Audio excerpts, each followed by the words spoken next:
तेलंगाना के जंगलों की रक्षा, सुप्रीम कोर्ट का ऐतिहासिक फैसला। देशवासियों, आज हम एक ऐसे मुद्दे पर बात करेंगे जो हमारे भविष्य, हमारे बच्चों के भविष्य और हमारे देश के भविष्य से जुड़ता है। सुप्रीम कोर्ट ने एक बार फिर दिखाया है कि वो जनता की आवाज सुनता है, वो पर्यावरण की रक्षा के लिए प्रतिबद्ध है। तेलंगाना के कांचागाचीबोवली जंगल 400 एकड़ डाच में फैला हुआ, जहां हरे भरे पेड़ों की कटाई का षड्यंत्र रचा जा रहा था, वहां सुप्रीम कोर्ट ने अपना लोहे का हाथ दिखाते हुए इस अन्याय को रोक दिया है। लेकिन सवाल यह है, क्या सिर्फ रोक लगाना ही काफी है? क्या हम विकास के नाम पर अपनी आने वाली पीढ़ियों को बंजर धरती सौंप देंगे? इस पर आज हम चर्चा करेंगे, तथ्यों के साथ, सबूतों के साथ। सुप्रीम कोर्ट का निर्णय, एक अवलोकन। सुप्रीम कोर्ट ने स्पष्ट रूप से कहा है, कांचागाचीबोवली जंगल के 400 एकड़ डाट में एक भी पेड़ नहीं काटा जाएगा। कांचागाचीबोवली जंगल का महत्व। ये जंगल तेलंगाना की शान है, हैदराबाद की आत्मा है, प्राकृतिक संसाधनों का खजाना है ये जंगल। पेड़ों की कटाई के लिए प्रस्ताव, उद्देश्य और विवाद।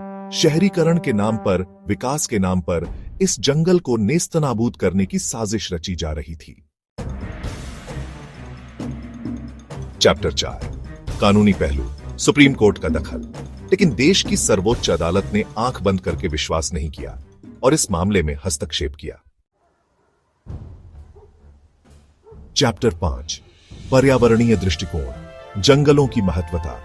जंगल सिर्फ पेड़ नहीं होते, ये जीवन होते हैं। जीवनदायिनी ऑक्सीजन देते हैं, जलवायु परिवर्तन से लड़े डिशते हैं। चैप्टर 6, शहरीकरण और विकास के साथ संतुलन की आवश्यकता। विकास जरूरी है, लेकिन पर्यावरण की कीमत पर नहीं। संतुलन बनाने की जरूरत है। इस मामले में स्थानीय लोगों ने, पर्यावरण प्रेमियों ने आवाज उठाई और आखिरकार न्याय की जीत हुई। सरकार को जवाबदेह होना होगा। विकास और पर्यावरण के बीच संतुलन बनाना होगा। देश में मजबूत कानून हैं, लेकिन उन्हें सख्ती से लागू करने की जरूरत है। ये एलईडी ढाई अभी खत्म नहीं हुई है।